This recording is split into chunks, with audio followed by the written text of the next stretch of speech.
예, 오늘 이 오후 시간에 오신 여러분들 축복합니다. 저희 오늘 본문 말씀을 이렇게 연구하면서 제가 참 은혜를 많이 받고 그렇습니다. 오전 말씀에도 은혜가 됐지만 또 오후 말씀도 참 은혜가 되는 말씀입니다. 여러분들 왜 그런 거 있잖아요. 그 가치를 알 때 뭔가의 물건이 이제 있는데 이게 별거 아닌 것 같은데 나중에 알고 보니까 이게 막 수억 대야. 그러면 그 가치를 알 때 오는 기쁨이 있어요.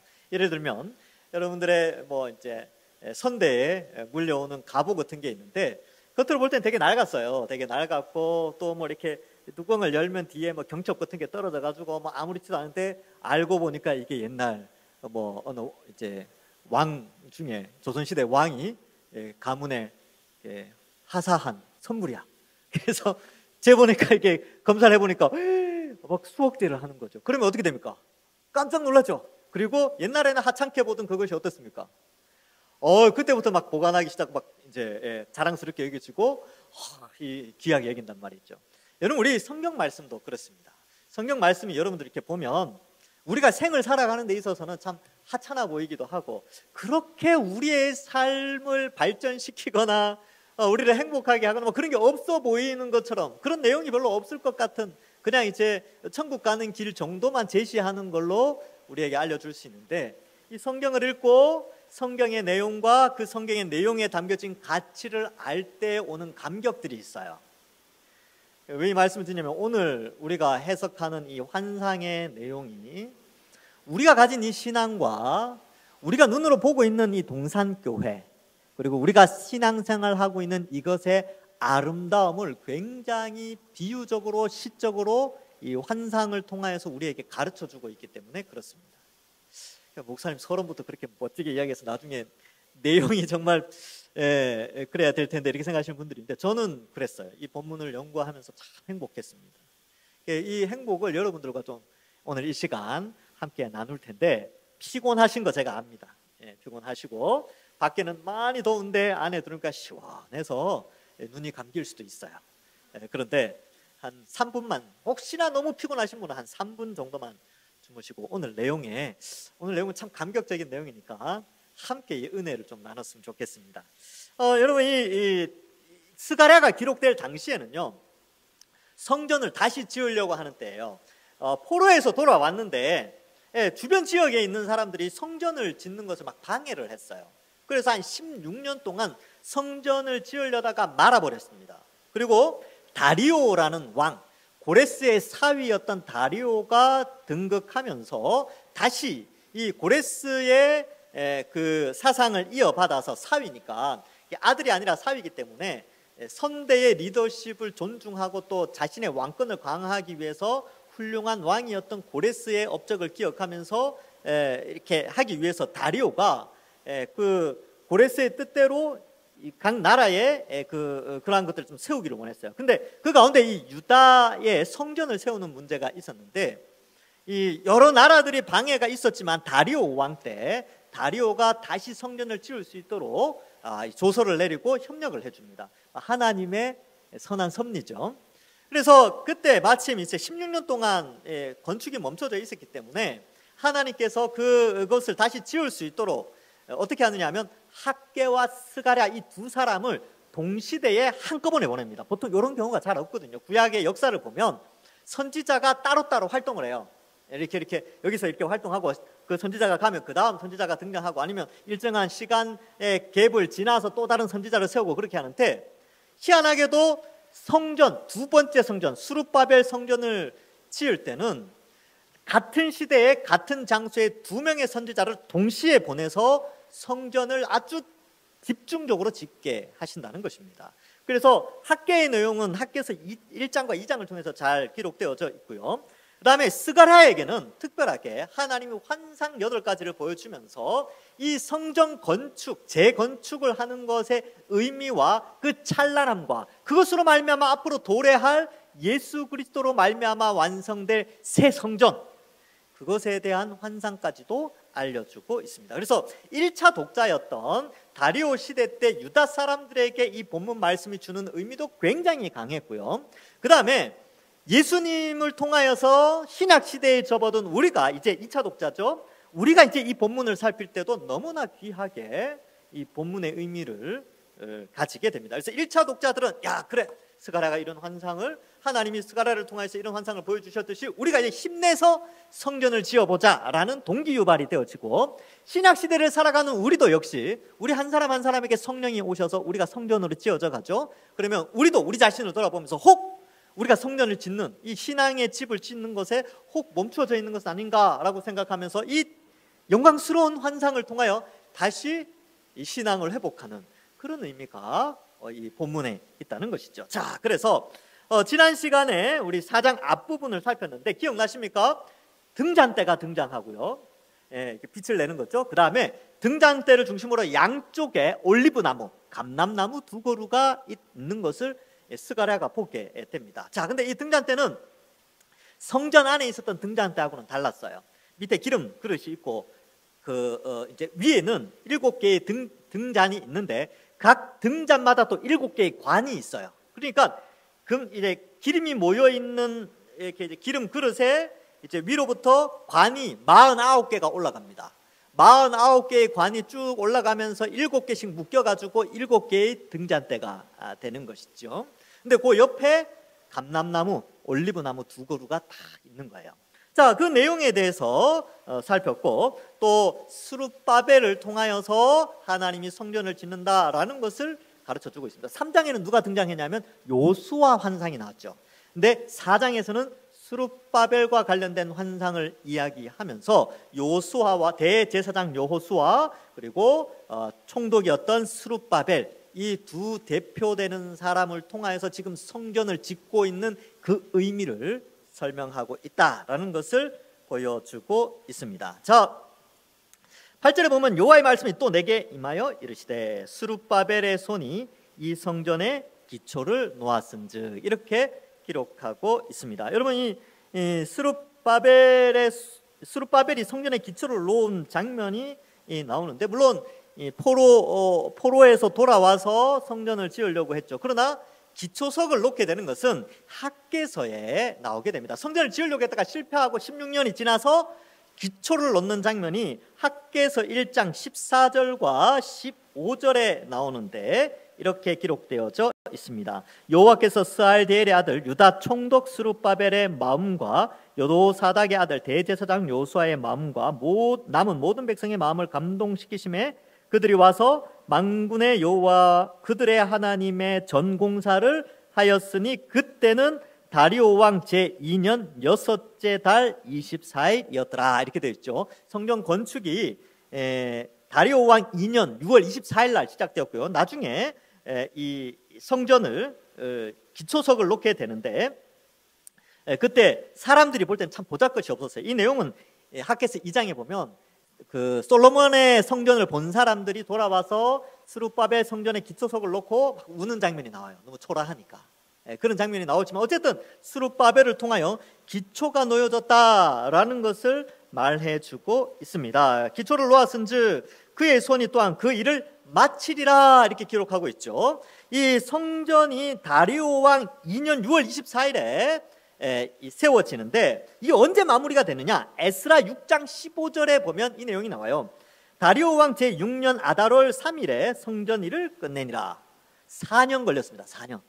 4년 동안 성전을 짓게 됐죠. 그래서 에스라 6장 16절 이하에 보면 성전 봉헌식이 나오게 됐죠. 그러니까 스룹바벨, 요수아와 모든 백성들이 힘을 합쳐서 성전을 4년 동안 짓고 완공하게 되는데 그 4년 동안에 누가 활동했느냐?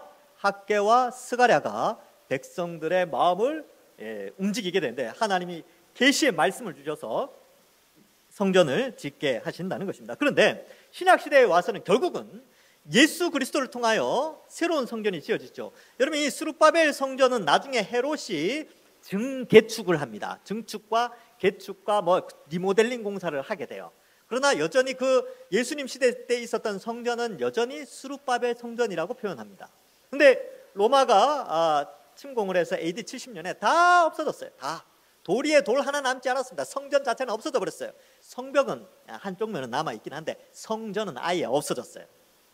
왜 그러냐면 예수님이 새로운 성전을 짓고 있기 때문에 그렇습니다. 그래서 예수님을 통해서 이제 예수님이 모퉁이 돌이 되셔서 새 예루살렘을 예수님이 짓고 계시며, 스룹바벨이 기초석을 놓고 나중에 이 다리오 왕 6년에 머릿돌을 놓을 때가 있었던 것처럼, 이제 예수님이 자신의 십자가 부활 복음을 통하여 기초석을 깔고 나중에 하나님의 정하신 하나님의 백성들의 숫자가 차면 완공되어져서 머릿돌이 놓일 때에, 이 새 예루살렘의 머릿돌이 놓일 때에 예수님이 재림하시게 되는 것이죠. 머릿돌은 마지막 공사에 들어가는 것이거든요.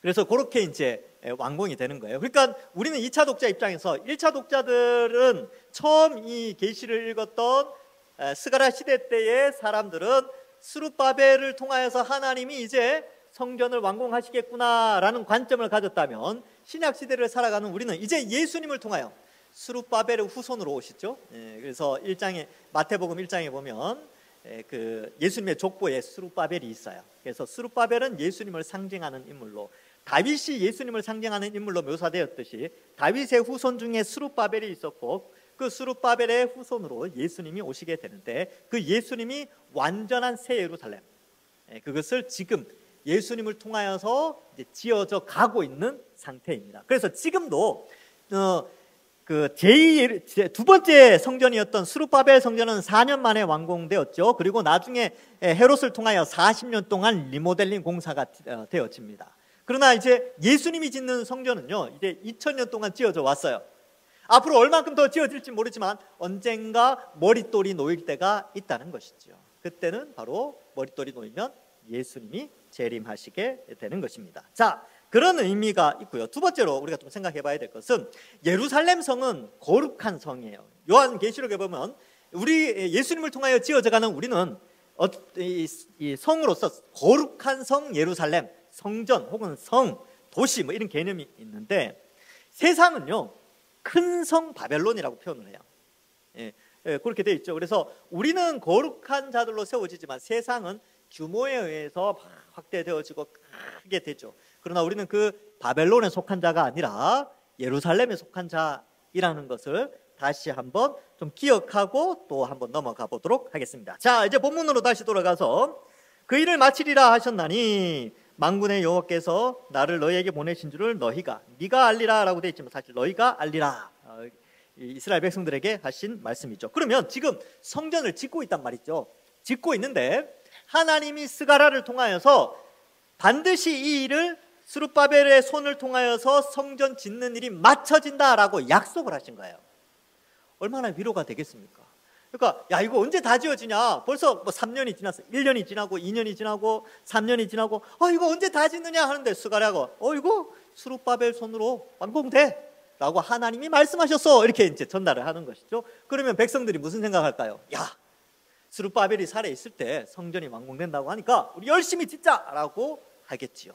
그래서 학개와 스가랴가 함께 연합해서 백성들의 마음을 움직여 성령이 그들의 심령을 감동하여서 성전을 짓는 일에 힘을 내게 되는 것입니다. 자, 그래서 이제 10절에 보시면 이 성전을 짓는데 몇 가지 방해 요소가 있었어요. 에스라에 보면 그 방해하는 내용들이 나오는데, 뭐 주변 방백들, 뭐 이렇게 루훔가스 뭐 이런 사람들 나와요. 심세 이런 사람들이 나와서 막 방해하고 왕한테 상소문 보내가지고 못 짓게 하고 막 그런 장면이 나오는데, 그리고 또 그런 대외적인 방해 세력뿐만 아니라 성전의 기초석을 딱 놨는데 보니까 너무 초라한 거예요. 낙심하죠.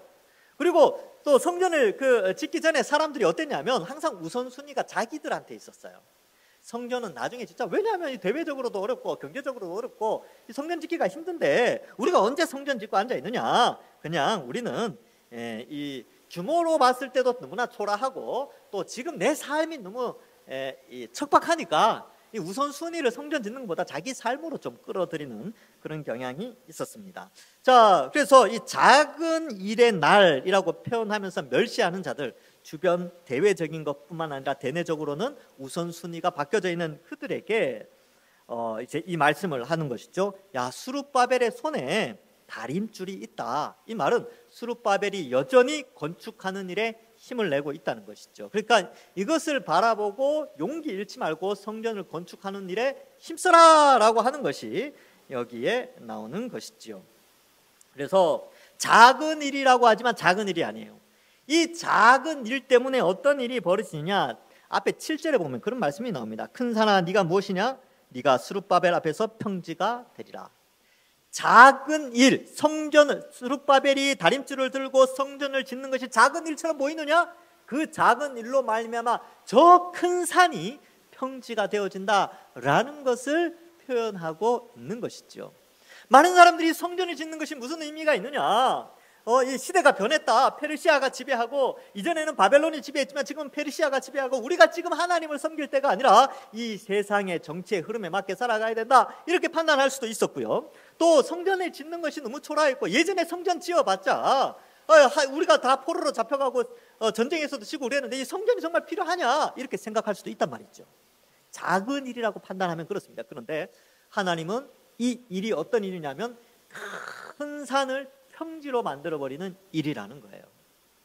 놀라운 일이죠. 근데 이것이 신약시대로 넘어오면 예수 그리스도를 통하여서 교회가 세워지죠. 내가 내 교회를 세우리라. 주는 그리스도시요 살아계신 하나님의 아들입니다라는 그 신앙 고백 위에 예수님이 교회를 세우죠. 근데 그 교회가 12명의 제자를 통해서 시작되고, 또 신약 때 120명의 성도들이 있었고, 거기에다가 이렇게, 근데 이제 점점 3,000명, 5,000명 회개하면서 지금 어떻습니까? 전 세계에 예수 믿는 사람들이 있죠. 너무나 큰 산이라고 생각했던 이 세상의 문명과 타락한 문명들 속에 복음이 들어가서 어때요? 그 큰 산들을 평지로 만들어버리는 그 일이 지금 일어나고 있죠. 너무나 작은 복음이라고 생각했는데, 너무나 작은 믿음이라고 생각했던 그 믿음이 산을 옮기고 산을 평지로 만들어버리는 그런 시대에 우리는 그 역사를 목도해 오고 이 시대에 우리는 살아가고 있는 것이죠. 그래서 혹 세상 사람들은 그렇게 생각할 수 있어요. 교회? 예수님? 작은 일이지. 그게 뭔 대단하겠어? 교회, 앞으로 교회가 뭐 있겠냐? 이 AI 시대에, 그죠? 교회가, 이렇게 생각하지만, 아니요. 작다라고 생각하는 그 일로 말미암아 너무나 큰 산, 인간이 세워놓은 바벨탑과 같은 그 높은 산, 큰 성과 같은 그 모든 것들이 복음을 통하여 평지가 되어집니다. 그래서 이러한 내용들을 우리에게 가르쳐 주고 있죠. 그러면 여러분들도 마찬가지예요. 여러분 신앙생활 하는 거, 여러분들 너무나 보잘것없어 보이죠. 여러분들이 교회에 있을 때는 우리의 믿음이 참 대단하고 그런데 막상 월요일부터 세상 생활 딱 들어가면 어때요? 예수 믿는 이 신앙이 너무나 보잘것없어 보인다니까요.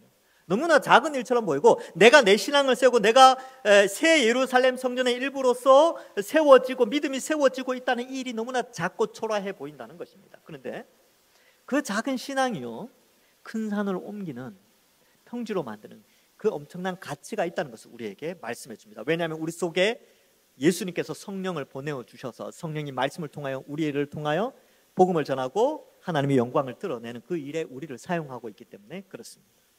그래서 너무나 작은 믿음이지만 결코 보잘것없는 것이 아니라 큰 산을 옮기게 된다라는 것을 우리가 기억하고, 스룹바벨의 손에 다림줄이 있고 스룹바벨이 성전을 지어 간다는 것을 표현하고 있어요. 지금은 예수님께서 새로운 예루살렘의 다림줄을 잡고 완공될 때까지 예수님이 새 성전을 짓고 있어요. 성령을 보내어 주셔서 이 예루살렘 성전이 완공될 때까지 예수님이 주관하고 있습니다. 그래서 저는 가끔가다 낙심될 때가 있어요. 어떨 때 낙심되냐면, 이 교회를 내가 짓는다고 생각할 때가 있어요. 성도들의 신앙을 내가 책임진다라고 생각할 때가 있습니다. 물론 좋은 인식이긴 합니다. 왜냐하면 그런 약간의 책임감도 있어야 되죠.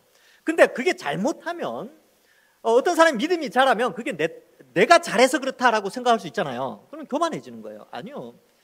예수님께서 다림줄을 가지고 저를 통하여서, 우리 부교육자들을 통하여, 교사들을 통하여, 후역자들을 통하여 말씀을 전하여 동산교회를 세워가는 거예요. 예수님이 다림줄을 잡고 있어요. 그렇기 때문에 교만하지 않을 수 있고요. 두 번째, 낙심하지 않을 수 있습니다. 왜냐하면 내가 원하는 대로 또 안 될 수도 있잖아요. 그죠? 교회가 이렇게 잘하고 성도들이 믿음이 잘하고 다들 헌신하고 그리고 교회가 수적으로도 부흥하고 그러면 참 이렇게 감사할 때 그렇게 안 될 수도 있단 말이죠. 어렵고 코로나 같은 게 다쳐가지고 힘들 수도 있잖아요. 근데 낙심하지 않을 수 있는 이유는 교회 성도들의 성장과 새 예루살렘인 교회의 모든 것의 다림줄은 목사나 장로나 중직자들이 잡고 있는 것이 아니라 그 다림줄은 예수님이 잡고 있기 때문에 그렇습니다. 예수님이 우리 동산교회를 이끌어 가시는 거예요. 그래서 우리는 그것을 바라보고 기뻐할 뿐입니다. 그래서 스룹바벨의 손에 다림줄이 있음을 보고 기뻐하리라. 왜 기뻐하냐면 그 전에 막 낙심하고 그랬거든요. 이게 잘 안 되니까. 기초석은 보니까 아주 초라해 보였거든요. 막 낙심하고 그러는데 아니, 스룹바벨이 다림줄 갖고 있다. 기뻐해야 된다라는 것을 우리에게 가르쳐 주고 있습니다. 여러분, 같이 힘냅시다. 우리가 뭐 이렇게 교회를 세워 나가는 데 있어 때로는 낙심되고 힘들 때가 있죠. 네, 우리의 신앙을 예수님이 책임지시고 그 예수님이 우리 속에 성령을 보내어 주셔서 우리의 신앙을 이끌어 가십니다. 이 마지막 때에. 그러니까 낙심하지 않고 다시 힘내서 믿음 생활 잘하면 되는 것이죠. 자, 기뻐하고요. 이 일곱은 온 세상에 두루 다니는 여호와의 눈이니라 하니라. 그래서 여기에 이 생뚱맞게 갑자기 일곱, 이 일곱이라고 되어 있는데 이 일곱이 뭐냐? 문맥적으로 볼 때는 일곱 등잔을 의미하겠죠. 그런데 여호와의 눈이니라라고 되어져 있습니다. 그리고 3장 9절에 돌이 하나 등장하는데 그 3장 9절에 보면 그 한 돌에 일곱 눈이 있느니라라고 되어 있어서 이 눈이라는 것 때문에 이 3장 9절을 가지고 와서 3장 9절에 있는 일곱 눈으로 볼 것이냐, 아니면 7이라는 숫자에 집중을 해서 일곱 등잔대로 해석하느냐, 이 내용이 이제 갈려져요. 근데 개혁주의 안에서 다 둘 의견을 다 받아들입니다.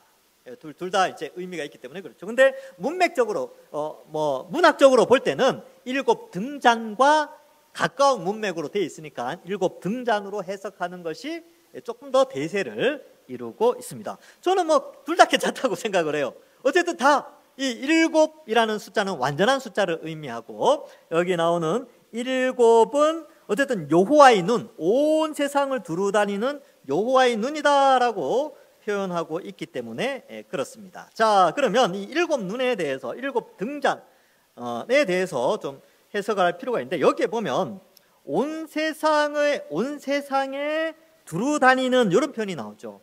온 세상에 두루 다니는 여호와의 눈이라는 표현이 요한계시록에도 기록되어 있습니다. 요한계시록 5장 6절에 보면 내가 또 보니 보좌와 내 생물과 장로들 사이에 한 어린 양이 서 있는데 일찍이 죽임을 당한 것 같더라. 그에게 일곱 뿔과 일곱 눈이 있으니 이 눈들은 온 땅에 보내심을 받은 여호와의 일곱 영이더라. 이렇게 되어 있죠. 자, 여기 온 세상에 두루 다니는 여호와의 눈, 이것이 일곱인데, 일곱 개의 눈인데 요한계시록 5장 6절에는 이 눈들은 온 땅에 보내심을 받은 여호와의 일곱 영이다 이렇게 되어 있죠. 그러면 여기 나오는 일곱 여호와의 눈은 성령, 일곱이라는 진짜 성령이 일곱 개로 나눠져 있다 이런 뜻이 아니라 완전한 이 상징적인 숫자죠. 완전한 하나님의 영, 이것을 표현하고 있습니다.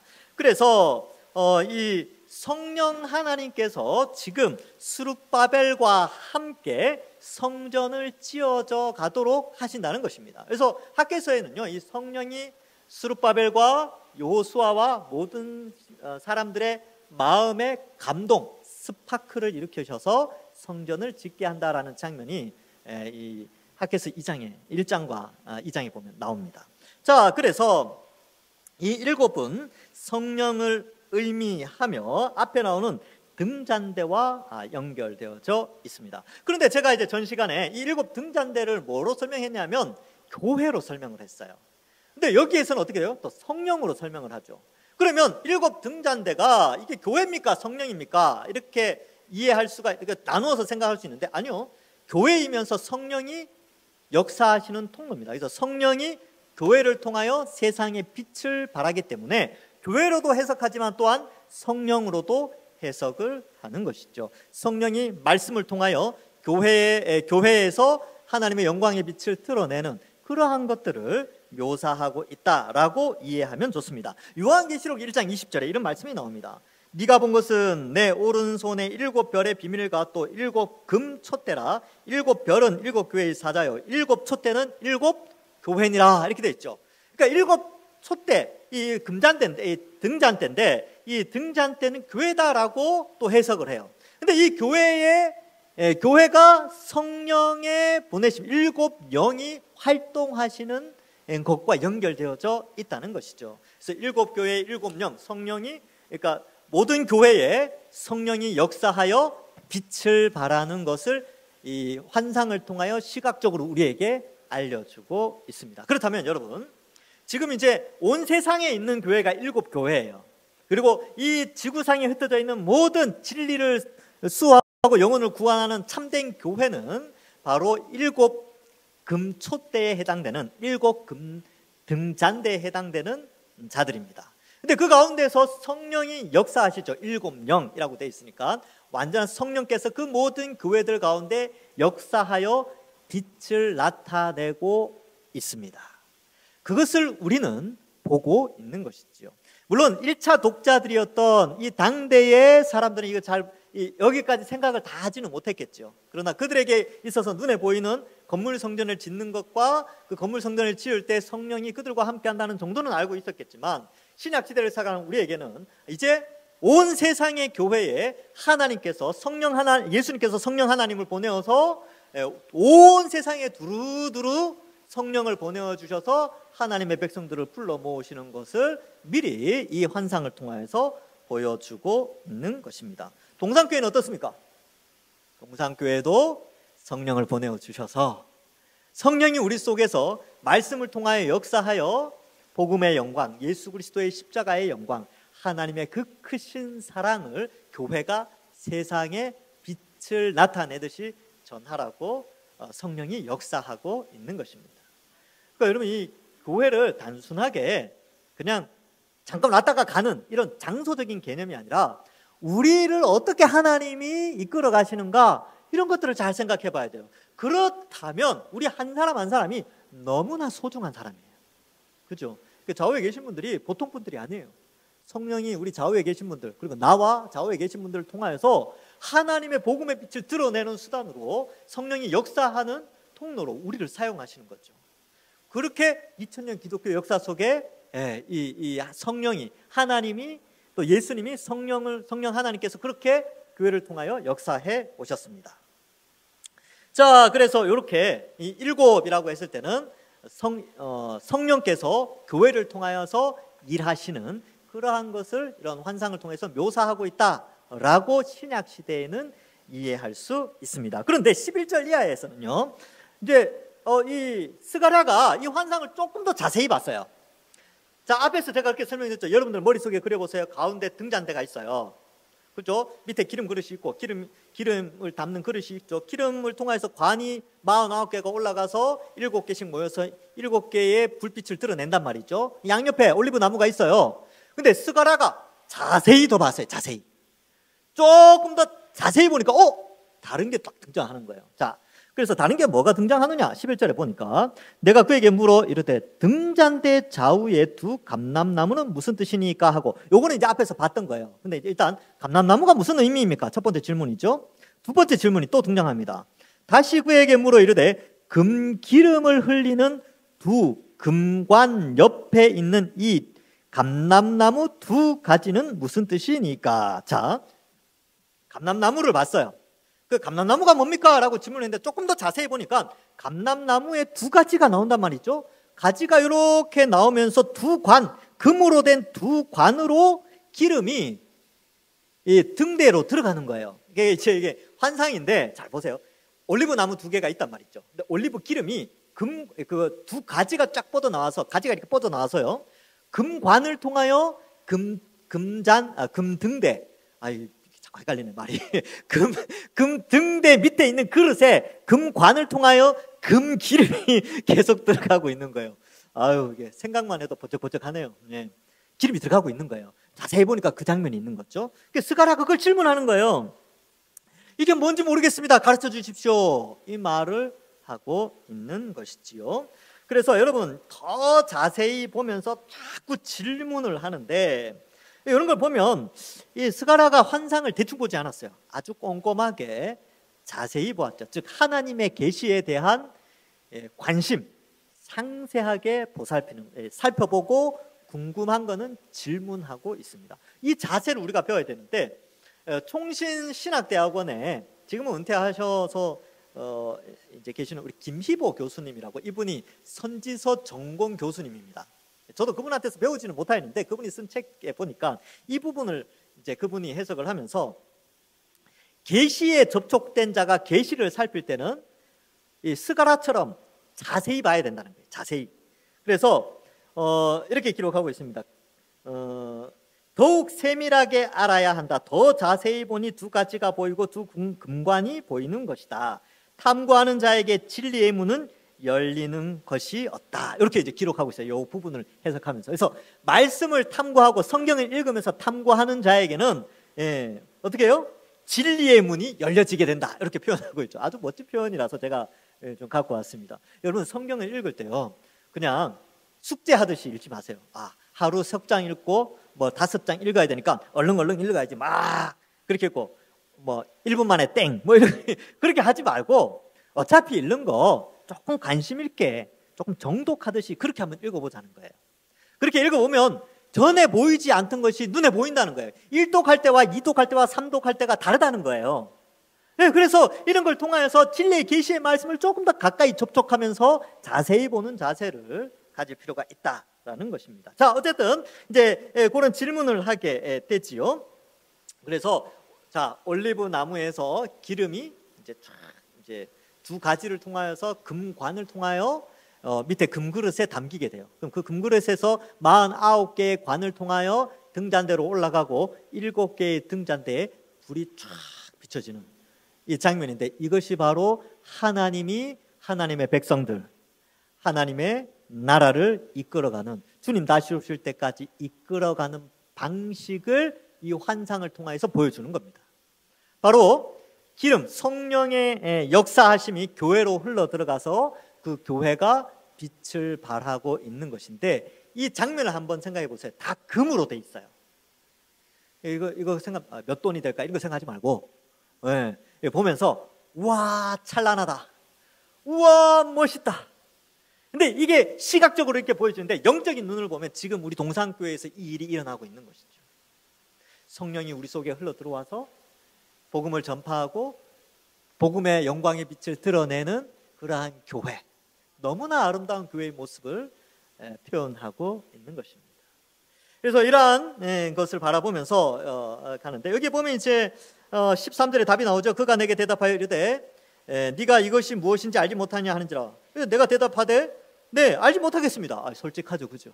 그래서 모를 때는 모르다고 해야 됩니다.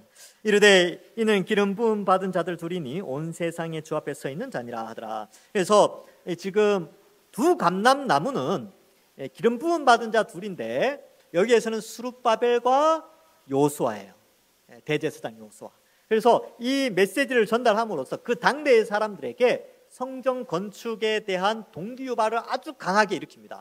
요수아와 스룹바벨 역시 용기를 잃지 않고 이 환상의 해석을 통해서 내가 이렇게 존귀한 자구나, 내가 이렇게 하나님 앞에 쓰임 받는 자구나, 이 백성들을 다시 한번 그 심령에 불타게 해서 이 성전을 지어야지라고 하는 요수아와 스룹바벨과 요수아의 동기유발, 그리고 그 백성들을 움직여서 성전을 다시 짓게 하고요. 신약 시대에 넘어와서 기름 부음 받은 자 둘, 요수아와 스룹바벨은 예수님을 상징합니다. 요수아는 대제사장이죠. 스룹바벨은 유다의 총독이지만 왕적 통치자의 대리자로 서 있습니다. 그러나 신약 시대에 예수님이 왕으로서, 대제사장으로서, 선지자로서 이 역할을 다 감당하시는 분이시지요. 그래서 예수님을 통하여서 두 감람나무를 예수님으로 생각한다면, 예수님을 통하여 성령이 교회로 보내어져서, 예수님이 성령을 보내시잖아요. 내가 내 아버지께 성령을 받아 너희에게 보내리니, 요한복음에 보면 그렇게 기록되어 있죠. 그래서 예수님이 성령을 교회에 보내셔서 복음을 전파하도록 하는 것입니다. 그래서 여기 금기름이 뭐냐라고 했을 때는 성령으로 이해하죠. 그래서 누가복음 4장 18절에 주의 성령이 내게 임하셨으니 이는 가난한 자에게 복음을 전하게 하시려고 내게 기름을 부으시고, 이렇게 기록하죠. 사도행전 10장 38절에도 하나님이 나사렛 예수에게 성령과 능력을 기름 붓듯이 하셨음에, 이렇게 되어 있죠. 그래서 기름은 성령과 관련되어 있고, 이 누가복음과 사도행전에서는 하나님이 성령을 예수님께 부었다라고 기록하고 있지만, 또 요한복음에서는, 또 사도행전에서는 예수님이 또 부활 승천하셔서 성령을 보내신다라고 표현하고 있습니다. 그래서 성령은 성부 하나님과 성자 예수님으로부터 우리에게 부어지시는 거예요. 사도행전 1장 8절에 보면 오직 성령이 너희에게 임하시면 너희가 권능을 받고 예루살렘과 온 유대와 사마리아와 땅끝까지 이르러 내 증인이 되리라 하시니라. 여러분 이거 아시겠습니까? 예수님이 성령을 보내시고 예루살렘과 온 유대와 사마리아와 땅끝까지 이르러 내 증인이 되는 것, 기름이 흘러들어가서 이 금촛대가 빛을 발하는 것처럼 교회가 지금 복음을 그렇게 땅끝까지 전파하는 것이 빛을 발하게 되는 그러한 것과 연결되어져 있습니다. 여기 흘린다라는 표현이, 기름이 흘러들어간다라는 표현이 나오죠. 12절에 보면 금기름을 흘리는 이라고 돼. 이 흘리는 단어가 히브리어로 루크라고 되어 있는데, 이게 그냥 쫄쫄쫄 흐르는 게 아니고 금관이 차고 넘치도록 가득 부어 넘쳐 흐르다, 이런 의미가 있습니다. 성령을 한량없이 부어주시는 그런 것을 의미하고 있습니다. 성령의 기름이 부어져 삼위 하나님의 구원의 영광을 나타내는 교회의 사명을 말씀해 주고 있습니다. 그런데 이 의미를 요한계시록에서 사도 요한은, 하나님이 사도 요한을 통해서 이 부분을 새롭게 또한 확장해서 설명해 줍니다. 요한계시록 11장 3절과 4절에 이렇게 기록합니다. 내가 나의 두 증인에게 권세를 주리니 그들이 굵은 베옷을 입고 1260일을 예언하리라. 그들이 이 땅의 주 앞에 서 있는 두 감람나무와 두 촛대니, 이렇게 돼 있죠. 여기에서는 지금 이 스가랴 4장에서는 그 두 감람나무와 이 등잔대가 구분되어 있잖아요. 그런데 요한계시록 11장에 두 증인이 나오는데, 이 두 증인은 금촛대와 감람나무가 통합된 자예요.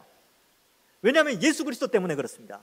예수 그리스도와 연합된 교회 공동체는 바로 금 등잔대의 역할도 하지만 또한 두 감람나무의 역할도 동시에 하게 되는 것이지요. 그래서 감람나무 기름이 그 두 금촛대를 통하여 빛을 발하는데, 그 사람들이 바로 이 두 사람인데, 이 두 사람은 바로 교회를 상징합니다. 요거는 다음 주 주일 1부, 2부 예배 시간에 두 사람의 의미를 설명해 드릴게요. 왜 둘, 이것을 강조하는가. 그래서 이러한 부분을 우리에게 말씀해 주고 있습니다. 그래서 이 스가랴 본문 말씀과 요한계시록은 계속 연결되어져 있습니다. 이것을 제대로 해석해야 요한계시록을 제대로 또 해석할 수 있고, 또 요한계시록을 제대로 이해해야 스가랴 말씀을 잘 이해할 수 있습니다. 말씀을 맺습니다. 여러분, 오늘 본문 말씀은 교회의 권위를 설명해 줍니다. 얼마나 찬란한 영광으로 교회가 세워지고 움직여지고 있는가를 우리에게 가르쳐주고 있는 것이에요. 세상 사람들이 보거나 잘못된 시각을 보면 교회를 아주 하찮은 것으로, 아주 작은 것으로 생각할 수 있지만, 아니요, 하나님의 영광스러움이, 성부, 성자, 성령 하나님의 구원의 사역과 또 구원이 어떻게 영광스럽게 번쩍번쩍 빛나는 그 복음의 소식이 전파되는가를 우리에게 알려주고 있는 것입니다. 그래서 교회는 그리스도의 십자가 복음으로 돌아가고, 그것으로부터 시작하여 성령의 충만한 역사가 이루어져서 교회다워지고 그리스도의 사명을 감당하는, 빛을 발하는 그런 역할을 감당하는 것이 바로 교회이지요. 아무쪼록 우리 동산교회도 여기 나오는 이 아름다운 환상처럼 하나님 앞에서 성령 충만해지고 십자가 복음으로 돌아가 성령이 충만하여서 복음의 빛을 발하여 하나님께 칭찬받는 또 영광스러운 교회로 든든히 세워지기를 주님의 이름으로 간절히 축원합니다. 기도하겠습니다. 하나님 감사합니다. 우리를 영광스러운 교회의 한 부분으로 세워주시고 또 새 예루살렘 성전으로 우리를 불러주셔서 성령의 충만함으로 복음의 영광의 빛을 드러내게 하여 주시니 감사합니다. 이제 한 주간을 또 세상 속에서 살아갑니다. 우리가 정말 우리의 가진 신앙이 너무나 작아 보인다 할지라도 우리의 그 신앙을 통하여 하나님의 영광스러운 복음이 성령의 충만함을 통하여 이 세상 가운데 복음의 빛이 전달되어질 수 있도록 인도하여 주옵소서. 이번 한 주간도 우리 주변에 믿지 않는 자들에게 복음 전하며 전도의 사명 잘 감당하는 우리 모든 주의 백성들 되고, 또 영광스러운 주의 백성으로서 한 주간 당당하게 세상 가운데서 살아가는 저희들 되게 하여 주옵소서. 감사드리오며 예수님의 이름으로 기도하옵나이다. 아멘.